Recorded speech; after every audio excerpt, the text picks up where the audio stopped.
नमस्कार दर्शकों, बहुत बहुत स्वागत है प्राइम न्यूज पर। आप प्राइम एजेंडा देख रहे हैं। मैं हूं अमित सिंह। बात आज बिहार की करने जा रहा है। बिहार में इसी साल विधानसभा चुनाव होने वाले हैं। इसी बीच चुनाव आयोग ने विधानसभा चुनाव से पहले वोटर लिस्ट के वेरिफिकेशन का ऐलान कर दिया, जिसके बाद से बिहार में सियासी हलचल तेज है। पूर्व डिप्टी सीएम और आरजेडी नेता तेजस्वी यादव ने चुनाव आयोग से सवाल किया है कि चुनाव से ठीक पहले आप वोटर लिस्ट क्यों बना रहे हैं। क्या इतने कम दिनों में बिहार के सभी लोगों की वोटर लिस्ट तैयार हो जाएगी? तेजस्वी यादव ने सरकार पर निशाना साधते हुए कहा कि बिहार में कुल 8 करोड़ वोटर्स यानी मतदाता हैं। सरकार के मुताबिक राज्य के करीब 3 करोड़ लोग बिहार से पलायन कर चुके हैं, बिहार छोड़ चुके हैं। अब इनकी वोटर कार्ड की जो प्रक्रिया है वो कैसे होगी, इनके कार्ड कैसे बनेंगे? ये लोग वोट को अधिकार छीनने की कोशिश कर रहे हैं और वोट का अधिकार छीनने का जो आरोप है वो सरकार पर लग रहा है। अगर वास्तव में सुधार करना चाहते हैं तो लोकसभा चुनाव के बाद तुरंत इसे क्यों नहीं किया गया? चुनाव आयोग और तमाम दस्तावेज मांगने का जो प्रोसेस है वो शुरू हो चुका है। बीते महीने 24 जून को इलेक्शन कमीशन ने बिहार में एसआईआर यानी स्पेशल इंटेंसिव रिफॉर्म का आदेश दिया। विपक्ष का कहना है कि विधानसभा चुनाव होने में काफी कम वक्त बचा है। इतने कम वक्त में वोटर लिस्ट का वेरिफिकेशन किए जाने से कई लोग वोट देने से रह जाएंगे, वंचित रह जाएंगे, वो वोट नहीं कर पाएंगे। इस बीच कांग्रेस के नेता जयराम रमेश ने एक्स पर पोस्ट कर बताया, इस मामले को लेकर इंडिया ब्लॉक के प्रतिनिधिमंडल ने चुनाव आयोग से मुलाकात की। यह प्रक्रिया 25 जून से 26 जुलाई 2025 के बीच होनी है। चुनाव आयोग का कहना है इसका मकसद है वोटर लिस्ट में फर्जी और गलत नाम को रिमूव करना, हटाना। लेकिन विपक्ष इसे वोटबंदी और बैकडोर एनआरसी कहकर सवाल खड़े कर रहा है। विपक्ष इसे वोटबंदी भी कह रहा है। जयराम रमेश ने कहा, पिछले 6 महीने में आयोग का रवैया लगातार ऐसा रहा जो कि हमारे लोकतंत्र की बुनियादी संरचना को कमजोर करता है। अब तेजस्वी को सुनिए, फिर हम डिबेट की शुरुआत करते हैं। तमाम पैनल हमारे साथ जुड़ने वाले। जातीय जनगणना में रिपोर्ट में तो सब आया, हर जाति में बिहार में गरीब लोग 96 लाख परिवार जिसका 6,000 से कम आय है, जिसको हमारी बिहार सरकार ने गरीबी रेखा से नीचे रखा। ये वही लोग हैं। लेबर मिनिस्ट्री में जो रजिस्टर्ड, जो बिहार से पलायन जो मजदूर करते हैं, तकरीबन 3 करोड़ है। अनरजिस्टर्ड मिला लीजिए तो 5 करोड़। कहां से आएंगी, कैसे बनेगा? तो ये लोकतंत्र की जननी बिहार, और वहीं से ये भाजपा, नीतीश जी और इनका सहयोग कर रहे चुनाव आयोग, लोकतंत्र की जननी से ही लोकतंत्र को समाप्त करना चाहते हो। ये बिहार सहेगा नहीं, बिहारी गरीब सहेगा नहीं। बिहार अलर्ट है, बिहारी अलर्ट है। इनके जो मंसूबे हैं, पहले वोटर लिस्ट से नाम खत्म करो। जब वोटर लिस्ट से नाम कट जाएगा गरीबों का तो पेंशन नहीं मिलेगा, पेंशन नहीं मिलेगा, राशन नहीं मिलेगा। तो इनके साथ भारत की सरकार क्या करेगी? जब वोटर लिस्ट से नाम ही कट जाएगा तो यानी वो भारत के नागरिक नहीं होंगे। तो सवाल तो यह पैदा होता है कि इनको कहां भेजेगी। ये बहुत गंभीर मामला है। तो बाहुबली बिहार चुनाव है सरकार, अक्टूबर नवंबर में नोटिफिकेशन जारी हो सकता है। चिंता यह है कि जो रह गए वो जुड़ेंगे कैसे, और जो जुड़े हुए हैं उनको हटाना है वो हटेंगे कैसे। एक बड़ा पैनल मेरे साथ जुड़ा है बिहार की सियासत को समझाने के लिए। स्वागत कीजिए राहुल आनंद का, प्रवक्ता है भारतीय जनता पार्टी के। साथ ही साथ प्रमोद सिन्हा का स्वागत कीजिए, प्रवक्ता है आरजेडी के। संदीप त्रिपाठी आपको तस्वीरों में कुछ वक्त में दिखाई देंगे, वो कांग्रेस के प्रवक्ता हैं। संजीव कौशिक मेरे साथ जुड़ेंगे, वरिष्ठ पत्रकार हैं। सबसे पहले मैं राहुल आनंद के पास जाता हूं, बीजेपी के प्रवक्ता हैं। राहुल जी, अगर वोटर लिस्ट को वेरिफिकेशन कराना था, उसमें करेक्शंस कराने थे, तो बिहार विधानसभा चुनाव से पहले जाने की ज़रूरत क्या थी? बहुत वक्त था, पिछले साल ही करा लेते, लोकसभा चुनाव के बाद करा लेते। ये तो बिल्कुल वाजिब आरोप है विपक्ष का कि 5-6 महीने के अंदर कैसे सब कुछ हो जाएगा। आप भी अगर यहाँ होते इस जगह पर तो आप भी शायद चिंतित होते वोटर्स को लेकर। राहुल आनंद जी अमित जी, सबसे पहली बात यह है, जो विपक्ष हमारा है ना, एक हिंदी फिल्म का गाना था, जो तुमको हो पसंद वही बात कहेंगे। और आप देखिए, विपक्ष अक्सर इसी बात को करता आया है और जो रणनीति बनाता है वो इसी की इर्द गिर्द बनती है। देखिए, मैं आपको बता दूं, जो संविधान की बातें करते हैं, उस संविधान के आर्टिकल में अगर देखिए 324 में, तो बड़ा ही स्पष्ट लिखा है कि superintendents direction and the control of the election to be vested in an election commission. यानी कि ये पहले से संविधान में ये दिया गया है चुनाव आयोग को। उसके पार्ट 15 में अगर देखा जाए तो चुनाव आयोग को ये अधिकार मिले हुए हैं कि वो किस तरह से वोटरों की समीक्षा कर सकता है। और अगर क्रमबद्ध तरीके से देखे तो वो तीन फेज पे वो समीक्षा कर सकता है। पहला है टेम्परेरी समरी, दूसरा है समरी रिवीजन, तीसरा है intensive revision of electoral roll. तो ये 2003 तक होता आया है। कब तक हुआ है मैं आपको बता देता हूँ। 1952 में हुआ था, 56 में, 57 में, 61 में, 65 में, 66 में, 87 में, 89 में, 92 में, 93 में, 95 में, 2002 और 2003 में। देखिए, जब हमारे पास टेक्नोलॉजी नहीं था तब ये समीक्षा जायज हो सकता है, और आज जब टेक्नोलॉजी हो गया है तब ये समीक्षा जायज नहीं है, ये कैसे कहा जा सकता है? पहला पॉइंट। दूसरा बात, जो लोग इस बातों को कहते हैं कि 25-30 साल में ऐसा नहीं हुआ, तो जब वोटर का अप्रत्याशित तौर पे जब जुड़ाव हो जाता है कभी भी, जैसे कि 2003 में ही बात करिए, बिहार की अगर बात करें हम, तो बिहार के अंदर लगभग 3 करोड़ वोटर जुड़ जाते हैं। ये सच में एक समझने वाली बात है कि आखिर इस तरह से कैसे हो रहा है। यही नहीं, मैं आपको बताता हूँ, 2009 में यूपीए की सरकार होती है और महाराष्ट्र में लगभग 35 लाख वोटर जुड़ जाते हैं। चलिए, वो मामला पुराना है। अभी आ जाते हैं नए मामले में। लोकसभा चुनाव के बाद और विधानसभा के पहले कर्नाटक की बात हम कर रहे हैं, वहां पे लगभग 25 लाख वोटर जुड़ते हैं, लगभग 25 लाख वोटर जुड़ते हैं। तो जब आप जोड़ते हैं तो ठीक, जब आप इसका वेरिफिकेशन करते हैं तो खराब। यहां पे समझने वाली बात यह है कि जो दर्द विपक्ष के पेट में हो रहा है उसका एक जीवंत उदाहरण मैं बताता हूं। अभी मोबाइल फोन से एक वोटिंग की जा रही थी, सिवान की एक पहली महिला बनी उसको सबसे पहले वोट करने वाली। यानी कि बिहार की क्षमता को ये कटघरे में खड़ा कर रहे हैं और कह रहे हैं कि बिहार बहुत पिछड़ा है, जबकि भैया जो पलायन की बातें कर रहे हैं वो आपका देन है। जबकि आप टेक्नोलॉजी की बातें करते हैं तो टेक्नोलॉजी में हमारे विपक्ष के जितने साथी हैं वो बहुत पीछे अपने आप को खड़ा रखते हैं। इनका मुख्य उद्देश्य 3 पे चलता है, लटकाकर, अटकाकर और भटकाकर। ठीक है राहुलन, ठीक है, मैं आरजेडी प्रवक्ता के पास जाता हूं, आप अपनी बात पूरी करेंगे। प्रमोद सिन्हा मेरे साथ हैं, आरजेडी का पक्ष रख रहे हैं। प्रमोद सिन्हा, मुझे ये बताइए कि अगर अभी अक्टूबर नवंबर में थोड़ा सा वक्त है, अगर चुनाव आयोग बीएलओ को घर घर भेजकर सारे वेरिफिकेशन करा रहा है, सारे डेटा वेरीफाई कर रहा है, और नए लोगों को, बहुत सारे ऐसे बच्चे जो इस साल 18 साल के पूरे हुए हैं और वो फर्स्ट टाइम वोटर्स हैं, तो अगर पुराने लोग हट रहे हैं, कुछ नए वोटर्स जुड़ भी रहे हैं, बहुत सारे लोगों का देहांत हो चुका है, बहुत सारे ऐसे सीनियर सिटीजन होंगे जो अब इस दुनिया में नहीं है लेकिन वोटर लिस्ट में उनका भी नाम है, बहुत सारे घुसपैठिए, क्योंकि बिहार का बॉर्डर तमाम और राज्यों से, नेपाल और तमाम और इश्यूज वहाँ पर हैं, तो वहाँ से बहुत सारे घुसपैठिए भी आके बिहार में बैठे हुए हैं। ये बात आप भी जानते हैं, बीजेपी भी जानती है। तो अगर बीएलओ जाकर घर घर जाकर वेरिफिकेशन कर लेता है, इस चीज़ को रेक्टिफाई कर लेता है, तो इसमें प्रॉब्लम क्या है, दिक्कत किस बात की है? देखिए अमित, प्रमोद सिन्हा, बिल्कुल, जो स्पेशल इंटेंसिव रिवीजन की बात की जा रही है, और ये पहले भी होता रहा है, ऐसा नहीं है कि ये पहली बार हो रहा जी। 2003 में भी ये हुआ था, लेकिन 2003 में जब ये हुआ था तो उस समय लगभग 2 साल का वक्त लगा था जी। और एक दूसरी बात हम कहना चाहते हैं, अभी आर्थिक जातीय सर्वे कराया गया था बिहार में, उसमें भी, जबकि उसमें कोई डॉक्यूमेंट्स देने की जरूरत नहीं थी, बावजूद जो है उसमें भी लगभग 8 से 9 महीने का समय लगा जी। मेरा सवाल जो है 2-3 बिंदुओं पर है जी। कि आपने 26 जुलाई तक जो समय निर्धारित किया है, ये जो 25-26 दिनों का, क्या 8 करोड़ मतदाता जी जो बिहार में हैं, आप उनका सत्यापन कर पाएंगे? पहला सवाल। दूसरा, मानसून बिहार में प्रवेश कर चुका है, सभी को पता है, और 73% जो क्षेत्रफल है बिहार का वो बाढ़ प्रभावित क्षेत्र है।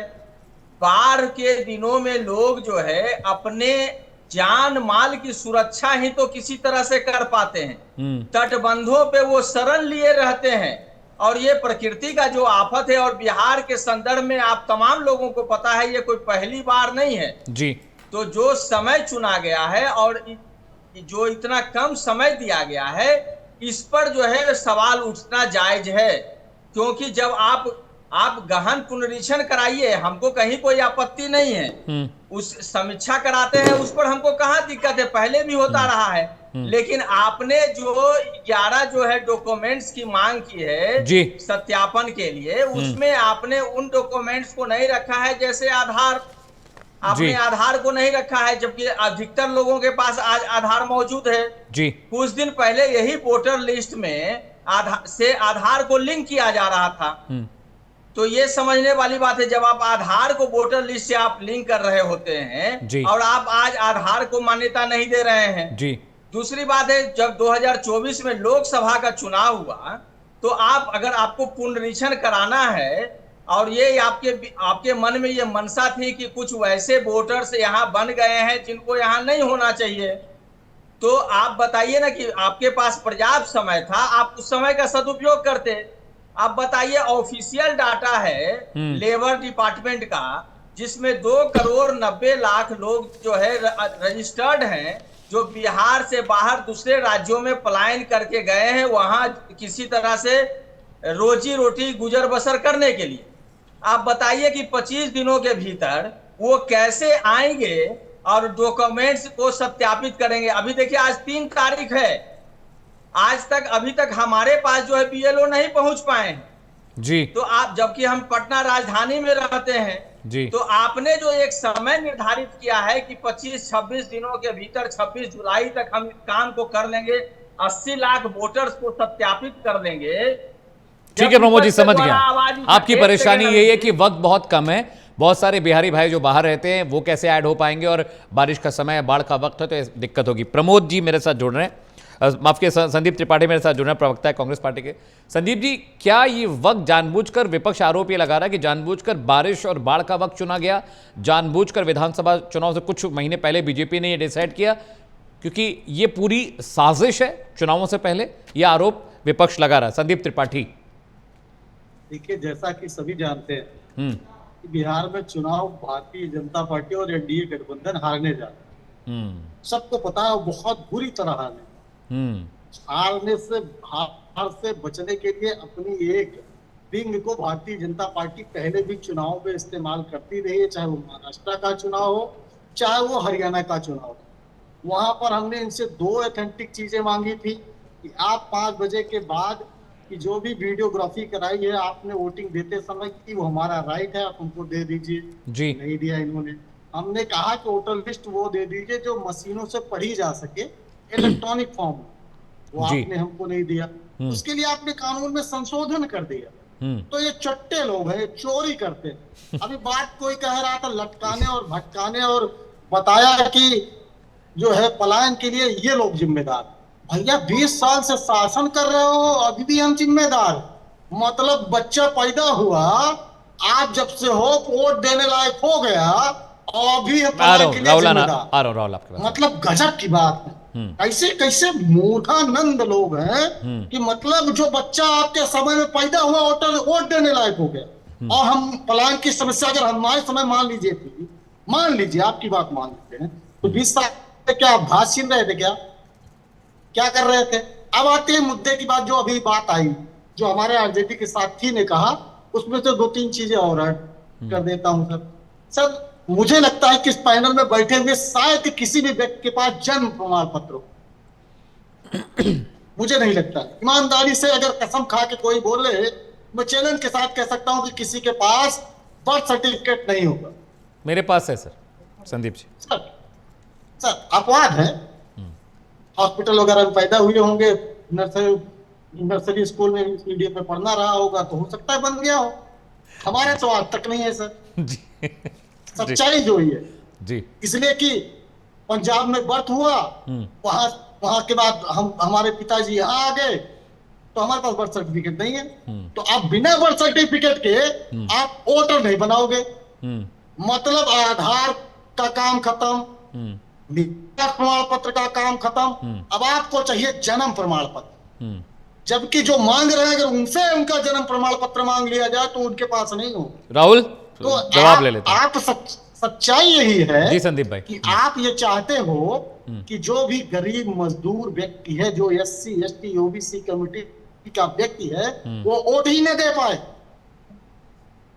ये मनुवादी मानसिकता और सामंतवादी विचारधारा के पोषक लोग, ये हिटलर साहित्य को प्रदर्शित करने वाले लोग, जिस तरीके से हिटलर ने लोगों को वोट देने के लिए, रोकने के लिए तरह तरह के हथकंडे अपनाए, कमोबेश सही कोशिश इनकी भी। चलिए राहुल आनंद, पहला तो सवाल ये कि आपके पास आपका बर्थ सर्टिफिकेट है कि नहीं, और बाकी जवाब संदीप जी की बात का। राहुल देखिए क्या है ना कि जो शुरू से जागरूक रहते हैं उनको दिखा दो भाई, की आवश्यकता नहीं पड़ती है। प्राइम न्यूज के दर्शक देख लें। दूसरी बात, संदीप जी पता नहीं था, नहीं तो राहुल को बोलता लेकर आने के लिए, पता नहीं था। मोबाइल आजकल तो ऑनलाइन होता है साहब, सब लोग मोबाइल में डॉक्यूमेंट सुन लीजिए जवाब। हमारा आधार मोबाइल में सब सारे डॉक्यूमेंट। संदीप त्रिपाठी जवाब तो सुन लीजिए, जवाब। Rahul Anand please go ahead. Rahul बोलिए।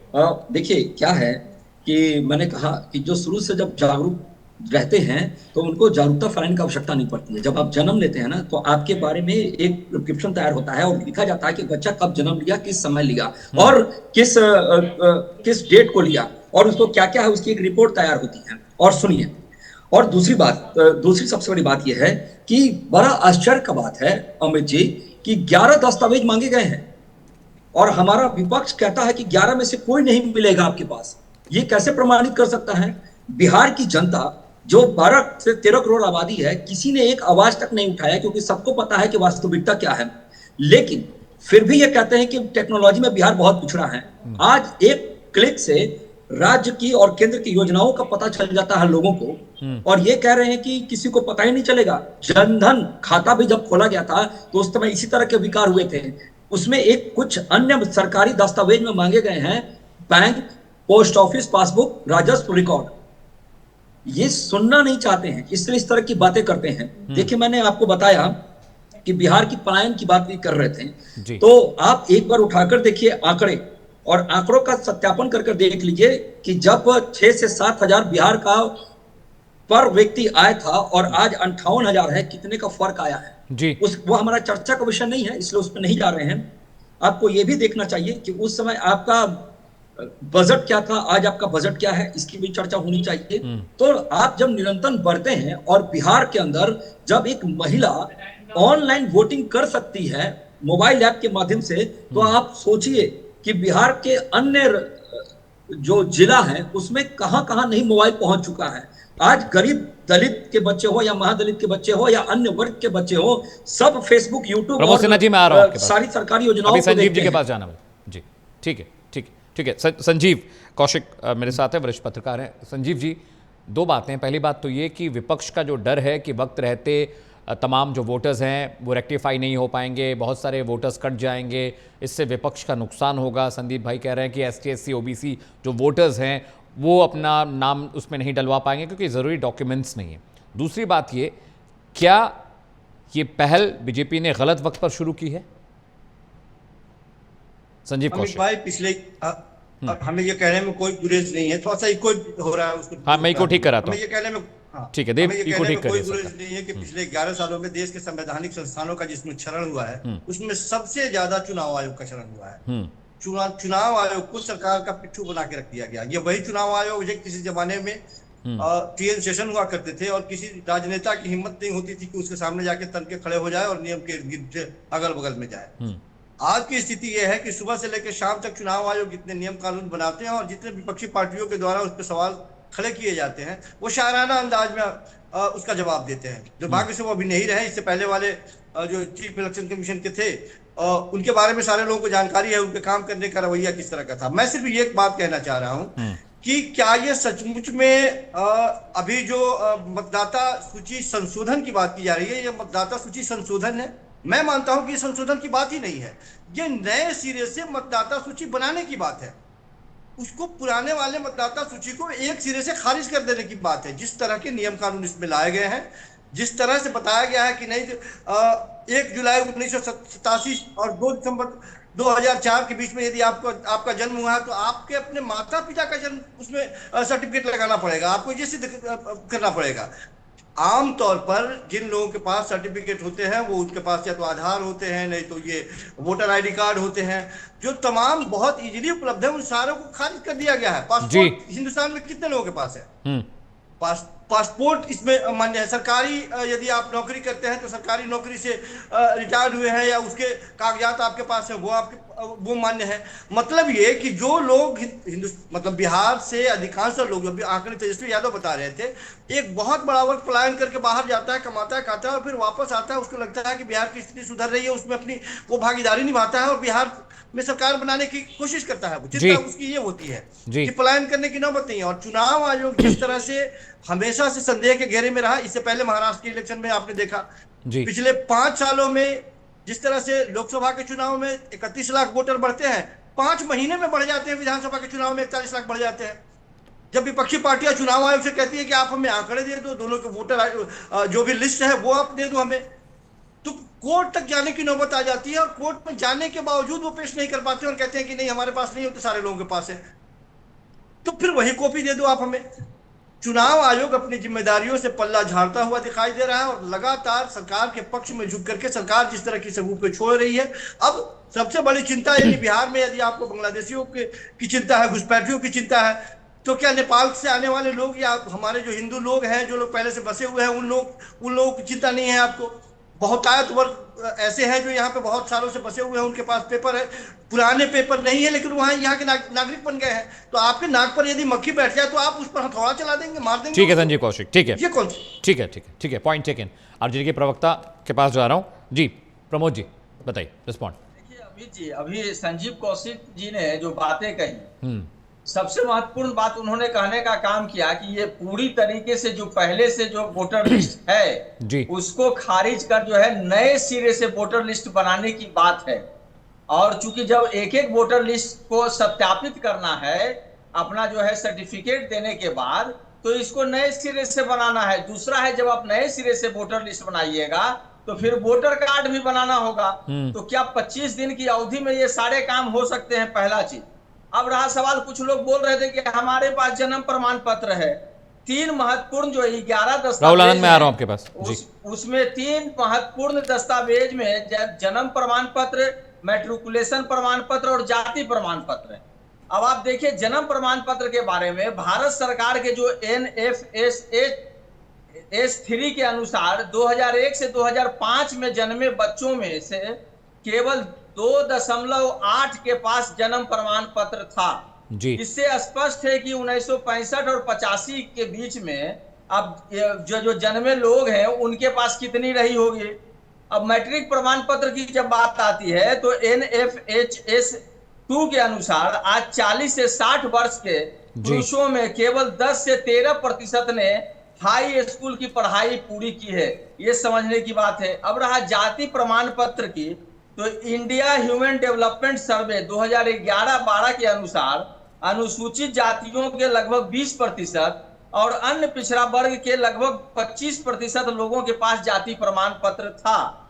उच्च जातियों में तो यह अनुमान और भी कम होगा, इसलिए औसतन 20% से कम परिवारों के पास यह प्रमाण पत्र उपलब्ध है। अब आप समझ लीजिए कि जो महत्वपूर्ण दस्तावेज थे जिसके आधार पर आज कोई भी काम किया जा सकता है, बैंक में अकाउंट खोला जा सकता है या कहीं भी सत्यापन में आधार को दिया जाता है, लेकिन आप उस आधार को ही जो कुछ दिन पहले तक उसी से आप उसको लिंक करने का काम कर रहे थे, आप उसको नहीं मान रहे हैं। तो आखिर जवाब ले लेते हैं प्रमोद सेना जवाब ले लेते हैं। और स्पष्ट है ना कि आपकी मंशा है किसी ना किसी तरीके से, चूंकि बिहार में जो सर्वे हुए हैं, चाहे मीडिया ग्रुप के द्वारा जो सर्वे हैं या आम लोगों के बीच में जो धारणा बनी है, जो 20 सालों से इनकी कुशासन की सरकार है, उसको जनता इस बार नकारने जा रही है। ठीक है प्रमोद जी, ठीक है।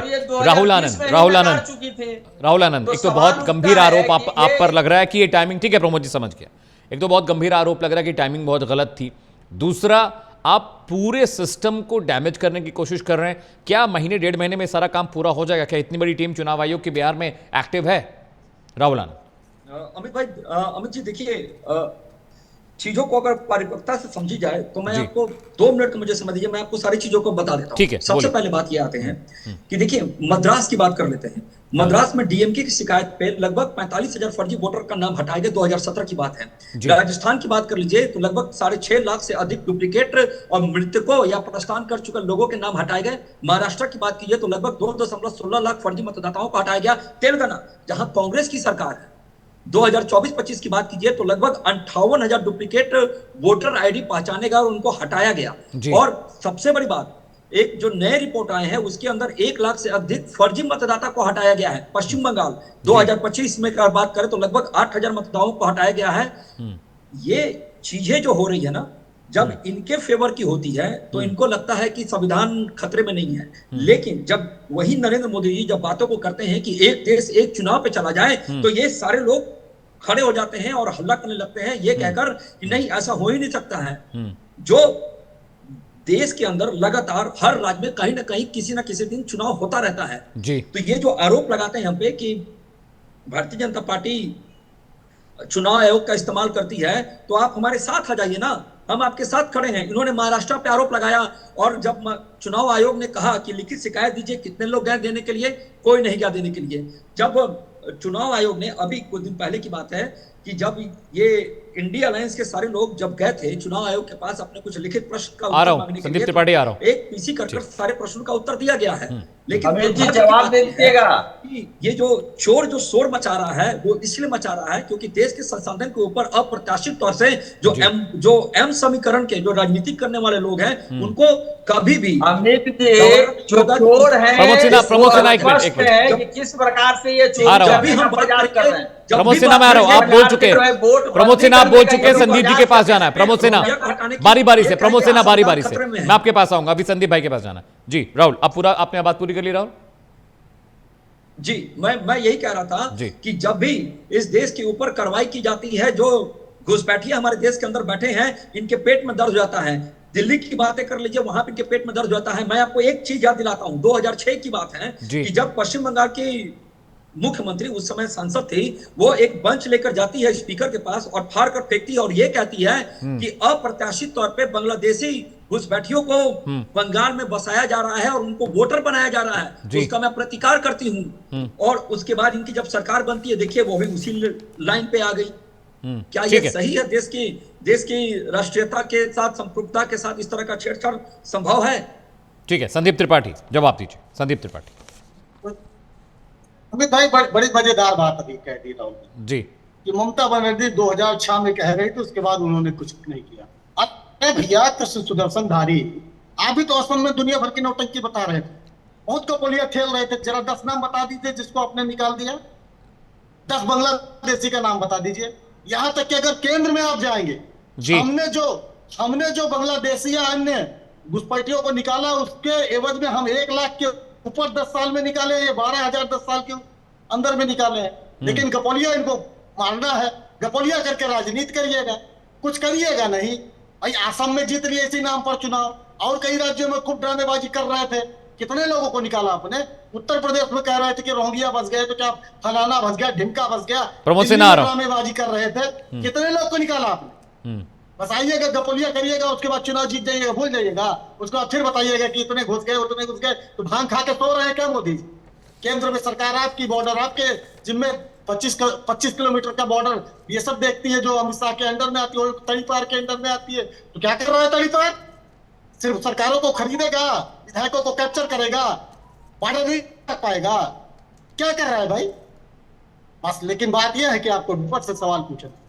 और अभी इन्होंने कहा कि महाराष्ट्र के मुद्दे पर आपने लिखित शिकायत नहीं की। क्या है ना साहब, आप लोग भांग खा के तो बैठते हो और व्हाट्सएप यूनिवर्सिटी से जो आपका बोल दिया वो अमित मालवीय, उसी के आधार पर आप लोग डिबेट करते हो। संदीप भाई जवाब दीजिए। अरे हमने एक लिखित कंप्लेन की, हमारा प्रतिनिधिमंडल गया था, कुछ पता है?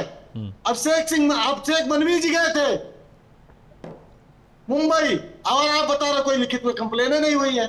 मतलब कहां से लाते हो ये सब? मतलब हवाई वाली बात। ठीक है, प्रमोद सिन्हा। हरियाणा में सब कोर्ट गए सर, हरियाणा में हम कोर्ट गए।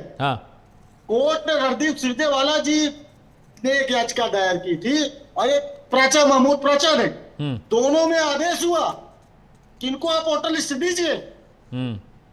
लेकिन आज तक उस आदेश का पालन नहीं हो रहा सर। और ठीक ये है। सर हमको बताएंगे, लिखित करिए। ठीक है, प्रमोद अरे सिन्हा। तुम लोग तानाशाह हिटलर की औलादे इस देश में क्या घोषित आपातकाल लगा दिया है और हमको बताओगे लोकतंत्र ठीक है, का ठीक है, पाठ ठीक है, ठीक है, पढ़ाओगे? ठीक है, प्रमोद सिन्हा, संदीप भाई, ठीक है, प्रमोद सिन्हा। अमित जी, सबसे पहले तो समझने वाली बात है कि वोटर लिस्ट कौन बनाता है? चुनाव आयोग के द्वारा ही बनाया गया ना। जी। जो वोटर लिस्ट में जिन मतदाताओं का नाम जोड़ा गया है।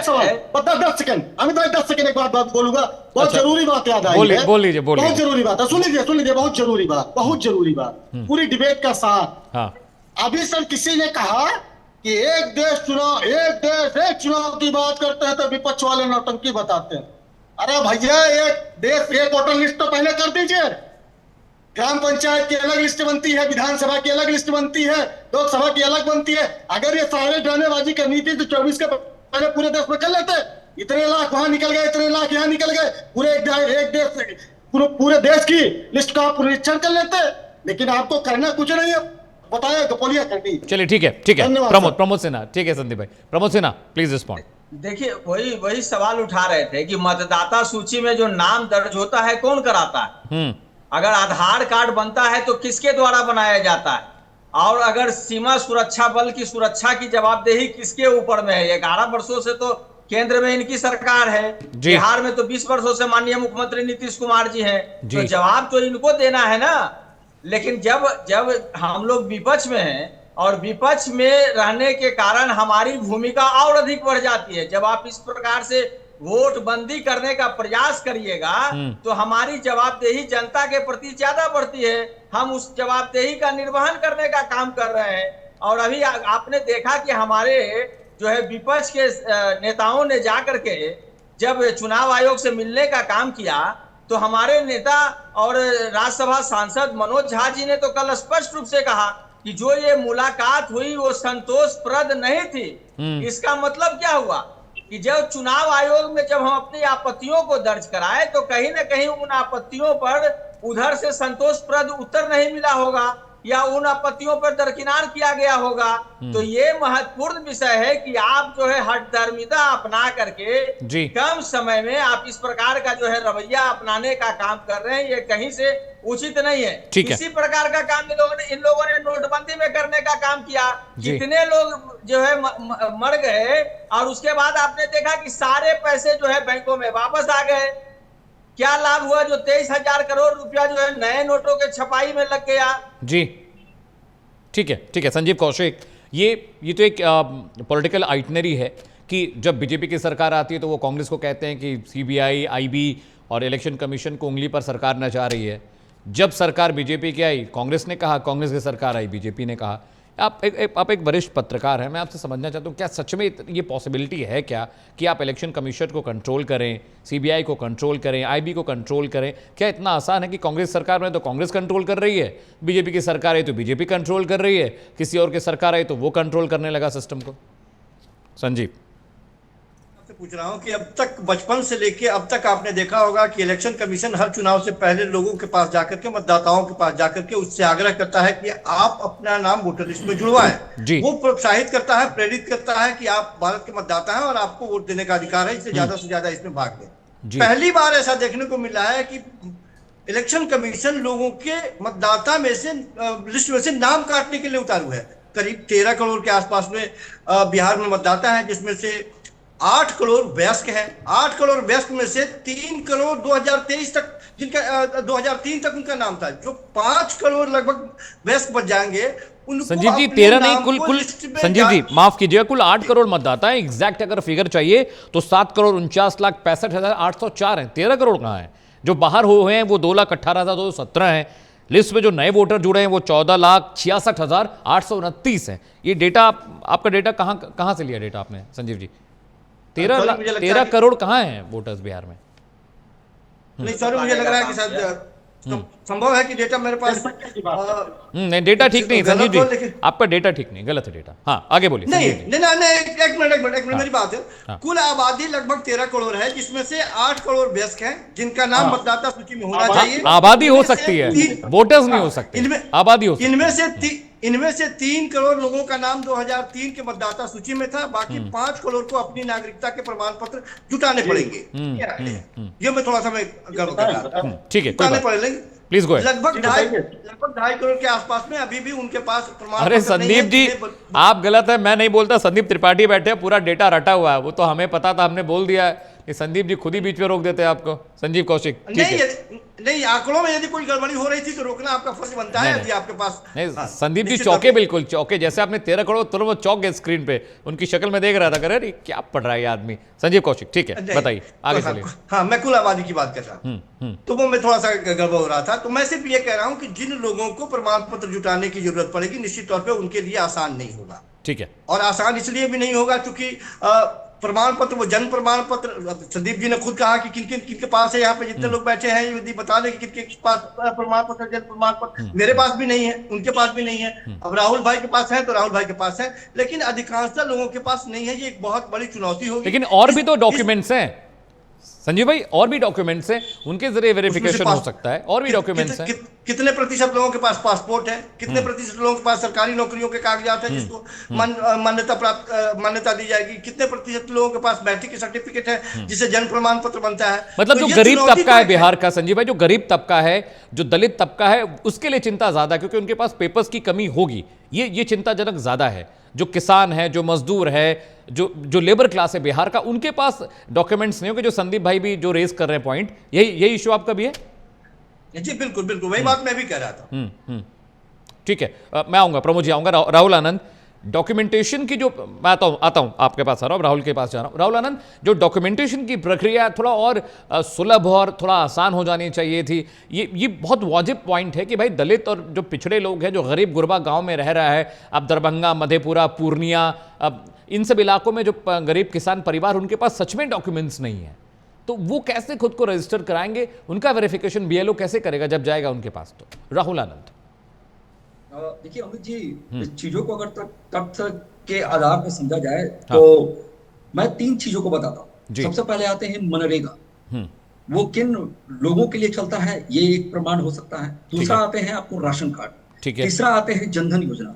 जनधन योजना में जब करोड़ों, मनरेगा इसमें शामिल नहीं किया गया है, मनरेगा को शामिल नहीं किया प्रमोद सिन्हा, सुन लीजिए, आपके पास आ रहा हूं, सुन तो लीजिए, सुनिए। और जो 10वां डॉक्यूमेंट मांगा गया है चुनाव आयोग की तरफ से, वो मांगा गया है की बात करिए। संदीप त्रिपाठी बीच में नहीं, संदीप त्रिपाठी बीच में नहीं, मैं आ रहा हूं, संदीप भाई मैं आ रहा हूं, बीच में नहीं, पासबुक है। और आपको एक चीज और जानकारी के लिए बता दूं, देखिए आज सबसे बड़ी बात यह है कि जो लोग ये कह रहे हैं कि आधुनिकता के तौर पे अगर देखें तो बिहार बहुत पिछड़ा हुआ है, तो शायद इनका ये भ्रम है, ये आंखों में पट्टी बांध लिए है महाभारत के धृतराष्ट्र की तरह कि उनको कुछ देखना नहीं है, वो कुछ समझना नहीं चाहते हैं, बस वो महाभारत के पात्र बनकर आंख बंद कर चीजों को जो रटाया जा रहा है, जो बताया जा रहा है, जो समझाया जा रहा है, वही समझाने का प्रयास कर रहे हैं। अब तक कितने लोग आए जिन्होंने विरोध किया? अगर राजनीतिक पार्टियों को छोड़ दिया जाए तो उसके अलावा किसने विरोध किया? क्योंकि सबको पता है कि जो भारत का नागरिक है वो भारतीय है और उसके पास कुछ ना कुछ प्रमाण पत्र जरूर हैं। और 2003 में 1 महीने के अंदर इस तरह की कार्रवाई की जा सकती है, तो 2025 में टेक्नोलॉजी होने के अलावा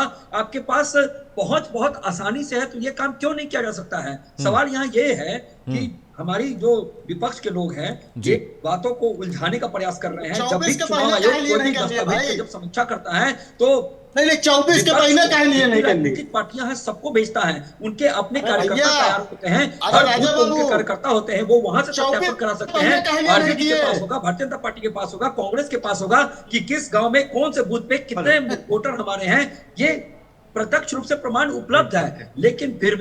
लेकिन फिर भी एक शंका की दृष्टि से आंख बंद कर आंखों पे पट्टी बांधकर महाभारत का पात्र होना है और सर्वनाश विपक्षियों को एक दूसरे का करना है, तो ये जायज है उनके लिए। अमित जी थोड़ा जवाब दे दें। अमित भाई जी, अगर अनुमति हो तो कुछ कह दूं। मैं संदीप त्रिपाठी, मैं आपके पास आ रहा हूं, प्रमोद जी को दे लेने जवाब, मैं आपके पास आ रहा हूं। प्रमोद जी, संदीप भाई आ रहा हूं, बस 1 मिनट दीजिए, आ रहा हूं। हाँ, सबसे पहले बात है कि जब विपक्ष के द्वारा आपत्ति दर्ज कराया गया, हमारे नेता आदरणीय तेजस्वी प्रसाद यादव जी ने मुखर होकर के प्रेस कॉन्फ्रेंस किया और सारी बातों को जब रखने का काम किया, तब चुनाव आयोग ने यह कहने का काम किया कि 2003 में जो पुनरीक्षण मतदाता सूची है, जिसमें 4.9 करोड़ लोग जो है जो शामिल हैं, उनका जो है सत्यापन, अगर उसमें उनका नाम सूची में है तो उनको उस सूची का सत्यापन में वो लगा सकते हैं अभी प्रमाणित कर करके। जब विपक्ष ने विरोध दर्ज कराने का काम किया, उसके बाद ये कहा गया। अब ये कह रहे थे मनरेगा वगैरह को इसमें नहीं दिया गया है, जो 11 दस्तावेज हैं, और 3 महत्वपूर्ण जो दस्तावेज जो उन 11 में जो कॉमन थे, उसकी उपलब्धता का अनुपात मैंने पहले आंकड़ों के साथ बतलाने का काम किया है। अब राहुल जी कह रहे हैं कि लोग तो अभी आगे नहीं आए हैं, तो जो बीएलओ जब जनता के बीच में जा रहे हैं ना, तो बीएलओ से पूछिए, उन बीएलओ से कि उनको किस प्रकार का प्रतिरोध का सामना करना पड़ रहा, और जनता वाच कर रही है। ये समझ लीजिए राहुल जी, जनता तो सड़क पर उतरेगी जब आप इस प्रकार का वोट बंदी करने का आप काम कर रहे हैं ना। जनता बर्दाश्त करने वाली नहीं है, ये आप समझ लीजिए। प्रमोद सिन्हा जी, जब आपकी सरकार थी, प्रमोद जी, मैं संदीप भाई आ रहा हूं, मुझे बस 1 मिनट। प्रमोद सिन्हा जी, जब आपकी सरकार थी बिहार में, नीतीश कुमार के साथ गठबंधन में आप लोग थे, तो आपने जाति सर्वे कराया था। मैं ग्राउंड जीरो पर था और बहुत सारे परिवार, आप लोगों ने डेटा सबमिट कर दिया था। मैं विधानसभा भी गया, वहाँ पे आपने डेटा सबमिट कर दिया। उसके बाद मैं ग्राउंड पर गया वेरिफिकेशन करने के लिए खुद, तो बहुत सारे ऐसे गांव थे जहाँ पर कर्मचारी और बीएलओ पहुंचे नहीं थे, लेकिन आपकी पार्टी ने विधानसभा में डेटा सबमिट कर दिया था।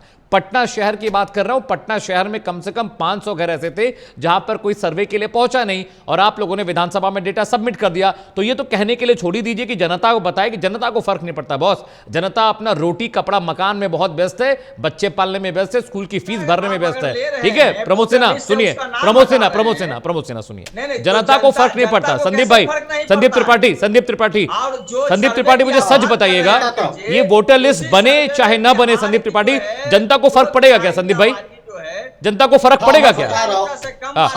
ठीक है प्रमोद सिन्हा, संदीप त्रिपाठी सुन लीजिए। प्रमोद भाई सुनिए, बहुत संदीप त्रिपाठी सुनिए भाई, प्रमोद भाई मैं जवाब दे रहा हूँ। संदीप त्रिपाठी, देखिए फर्क पड़ेगा जी, जो आप कह रहे हो सर्वे से तो नहीं पड़ता, सही चीज, लेकिन इससे पड़ेगा जी। ये क्यों पड़ेगा ये मैं बता दे रहा हूँ।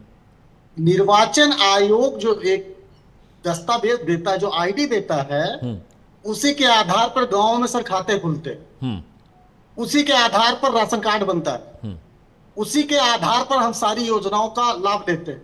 ये गांव की सच्चाई है, ये आप भी जानते होंगे। बिल्कुल जानता हूं। जब हमारे निजी जो हमारे लाभ कह लीजिए, या हम निजी जो सुविधा का उपभोग उस आईडी के माध्यम से करते हैं, जब उस पर हमला होगा तो मैं दावे के साथ कहता हूं कि वो 2 करोड़ लोग सड़क पर खड़े होंगे, और ये सरकार फिर हापो पापो में फिर उसी आधार पर चुनाव कराएगी। भाई अगर ये आपको कुछ करना था, तो आप कह रहे हो कि इतना फर्जीवाड़ा है, तो 24 फिर जितने सांसद इनसे इस्तीफा दिलाओ। ये फर्जी सब वोट के आधार पर ये जो है बना लिया, अपने जितने सांसद जिता लिया बिहार से, भाई इनको हटाओ, इनसे इस्तीफा कराओ, और वोटर लिस्ट फिर से बनाओ, और पूरे भारत में फिर से चुनाव कराओ, तब तो हम आपकी बात माने। लेकिन सच्चाई ये है, अच्छा कराना भी था तो आपकी सरकार थी, 6 महीने पहले शुरू कर देते आप। एग्जैक्टली। चलिए टेक्नोलॉजी है, पहले 2 साल लगा, आप 6 महीने में कर सकते थे। 25 दिन में तो संभव ही नहीं है सर। होगा क्या कि लोगों के नाम कट जाएंगे, वो वोट नहीं दे पाएंगे। लिए भारतीय जनता पार्टी बेशर्मी से जिस तरीके से फ्रॉड करके ये लोग चुनाव जीतते हैं, चुनाव जीत जाएंगे। नहीं संदीप भाई, ये कैसे तय होगा कि बीजेपी का वोटर कटा या कांग्रेस का वोटर कटा? मान लीजिए कि नहीं हो पाता है, ये जानना चाह रहा हूं मैं आपसे, बहुत गजब का है। तो ये कैसे तय हो गया कि ये आरजेडी का? कि आपने सवाल पूछा, जवाब दीजिए। भारतीय जनता पार्टी एक फॉर्म भेजती है जी अपने वर्करों को, उससे क्या डिटेल मांगी जाती है ये मैं बता रहा हूँ।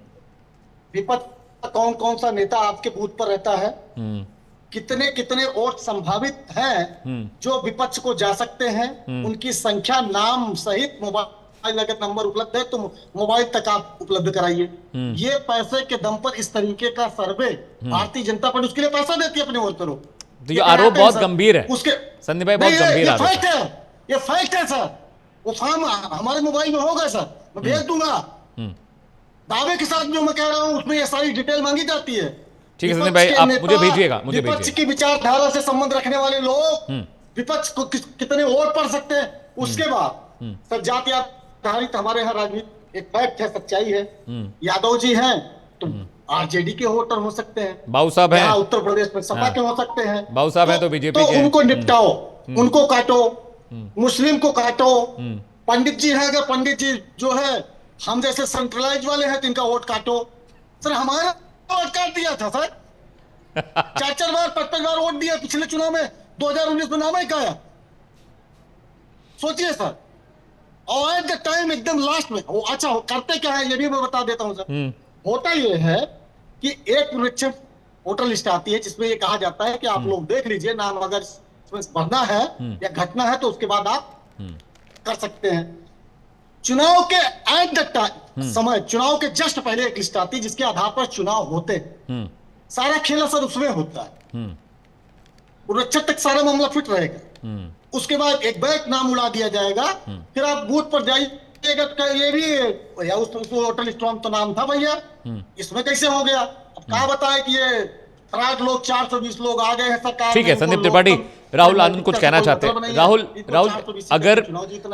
अगर बिहार के इलेक्शन की डायनेमिक्स को आप स्टडी करिए तो दो चीज़ें समझ में आती हैं कि आरजेडी के पास जो दलित हैं और जो ओबीसी वोट बैंक आरजेडी के पास बहुत ज़्यादा है, उसमें से बहुत सारा हिस्सा नीतीश कुमार को भी जाता है। लेकिन एक बड़ा तबका है, चाहे वो मिथिलांचल की बात करिए, सेंट्रल बिहार की बात करिए, पूर्वी बिहार की बात करिए, तो ये जो आरोप लग रहे हैं आप लोगों पर कि जानबूझकर ये चुनाव से ठीक पहले का वक्त चुना गया, यानी SC SC OBC vote bank हटी जाए, सिर्फ सवर्ण बचे, राजपूत ब्राह्मण बनिया और ये जो जातियां हैं ये खाली बचे वोट करने के लिए, तो बीजेपी का फायदा हो जाए। क्योंकि बहुत सारा यादव समुदाय समाज भी है बिहार में जो शायद ये डॉक्यूमेंट्स ना दिखा पाए। आपका कहना बिल्कुल तर्क बिल्कुल सही है कि भाई कुछ ना कुछ तो जरूर होगा, लेकिन ऐसा तो नहीं है एससी एसटी ओबीसी वोट काटने के लिए ये समय चुना है बीजेपी ने। राहुल आनंद, देखिए अमित जी, जो हमारा विपक्ष है वो जिस तरह के आरोप लगाता है कि सबको हटाने के लिए भारतीय जनता पार्टी इस तरह का कार्रवाई कर रही है, तो आपको मैं बता दूं कि अगर देखा जाए चुनाव का, अगर चुनाव परसेंटेज देखा जाए तो सबसे ज्यादा हम लोगों को ओबीसी एससी एसटी का ही वोट सबसे ज्यादा मिलता है और हमारे सांसद वो सबसे ज्यादा उसी वर्ग से आते हैं। लेकिन यहाँ प्रश्न ये है कि जिनके शासनकाल में दलितों की हत्या की गई, जिसके शासनकाल में दलितों का नरसंहार किया गया हो 100 से ऊपर, वो इस बात की गारंटी ले रहे हैं। सबसे बड़ी बात, जिनका राजनीति करने का आधार ही एमवाई है, जिनका आधार ही एमवाई है, जो कहते हैं कि मुसलमानों के साथ मैं खड़ा हूं, चाहे उसको छू दिया तो मुझसे बुरा कोई नहीं, उसके लिए हर एक चीज करने को तैयार हैं। शायद उनको बता दें कि ये देश मौलानाओं के और जाली टोपी हम लोग समाज के साथ हमेशा खड़े रहते हैं। जब आपने 3 कृषि काला कानून लाने का काम किया था उस समय भी राष्ट्रीय चलिए ठीक है। राहुल आनंद बहुत बहुत शुक्रिया, वक्त का तकाजा कह रहा है कि शो रैप अप करना है, मेरा पैनल कह रहा है कि अब वक्त नहीं बचा। बहुत बहुत शुक्रिया राहुल आनंद आपका बीजेपी की ओर से अपनी बात रखने के लिए। प्रमोद सेना बहुत बहुत शुक्रिया, संदीप भाई आपका बहुत बहुत शुक्रिया, संजीव कौशिक जी वरिष्ठ पत्रकार मेरे से, आपका भी बहुत बहुत शुक्रिया। देखिए, टाइमिंग को लेकर सवाल तो बिल्कुल जायज़ है कि अगर आपको वोटर लिस्ट में वेरिफिकेशन और रेटिफिकेशन कराना था तो 4-5 महीने से पहले भी ये चीज़ हो सकती थी।